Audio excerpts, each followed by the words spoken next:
Okay,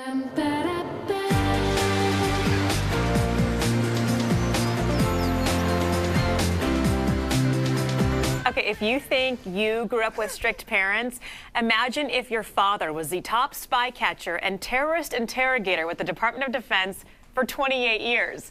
Retired Lieutenant Colonel Chris Simmons is here, and he's sharing his tricks with you so you will know if and when your child is lying to you. Chris, thanks so much for coming in. Thank you for having me. Teenagers everywhere are like, turn off the TV. Don't let my parents hear this interview.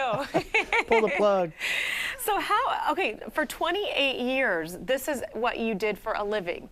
Yes. You caught spies and you interrogated people. My business was lying and seeing through them. That is amazing. So do you feel like it's an innate ability for you to be able to tell when someone's lying, or do you feel like you just have been trained right?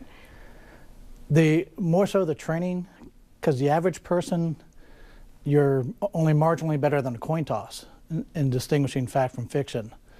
But the good news is you can get the right training experience, and in my case, starting at spy school was a great foundation. There really is such thing?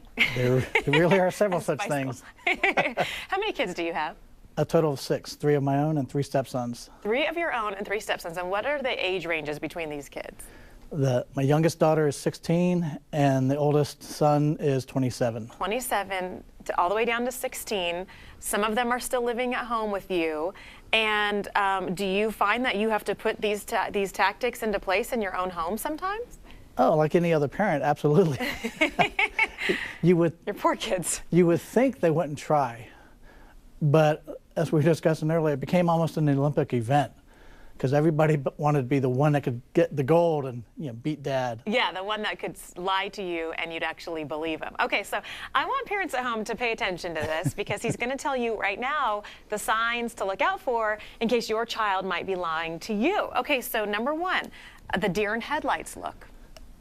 The deer in the headlights, when children lie, they're always focused outbound. It's a performance. And so the deer in the headlights is when you ask a question, they don't want to answer, but they're not prepared. So what they will do is they will parrot back exactly what you've just said. And so if I would say, did you sneak out last night? They would immediately look at you and go, did I sneak out last night? And as dumb as that sounds, again, they're not looking inside. They're thinking of their performance. And so anytime they parrot back your question, all they're doing is buying time to come up with something better. Ah, okay, so immediately think of that. If they're repeating back your question as soon as you ask it, that might be a telltale sign. Yes or no. When they're saying more than just a simple yes or no response, then you need to pay attention to this. So did you sneak out last night? And they go, no, and they start trailing on, that's when you should have the alarms sounding off. The red flag should be going up everywhere, because anytime you have to explain a yes or no question, you're being deceived. There's only one. The answer is one word. It's either yes or it was no, and that's it. Anytime they try to explain, they're actually taking you to the area they don't want to discuss. Ah, interesting. Okay. The truth fairy. What's the truth fairy? The truth fairy is a culmination of, as humans, we over-communicate everything. Every spoken message has a verbal, a vocal, and a visual component. And all 3 have to match for it to be true. So if any part of that goes off the rail, you're being misled. And what's important with children is the visuals and the vocals are at least 60% of that message.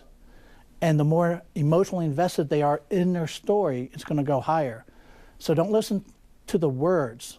Listen to the tone and watch the body, because that'll tell you what the truth is. Ah, okay. Boy, you're good at this. Okay. Well, you are. Clearly, you were an expert in the field for almost 30 years. Last but not least, and we only have about 5 more seconds here, the anomaly. What's the anomaly? The anomaly is look for changes in the level of detail and compare it against how the child is normally.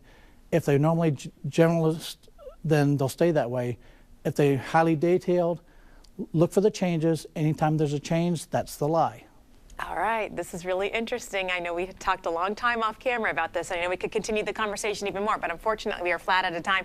I do want to direct folks to your website though, www.humanchess.com. humanchess.co, chess like the game, humanchess.co. Find out more information on there. Chris Simmons, thank you so much for joining us. We certainly do appreciate it. Happy Thanksgiving. I also asked, and you as well, I also asked Chris, who is the better liar, typically boys or girls? I'll have the answer to that on my Twitter feed, so follow me on Twitter if you get a chance. Thanks, Chris. We appreciate it.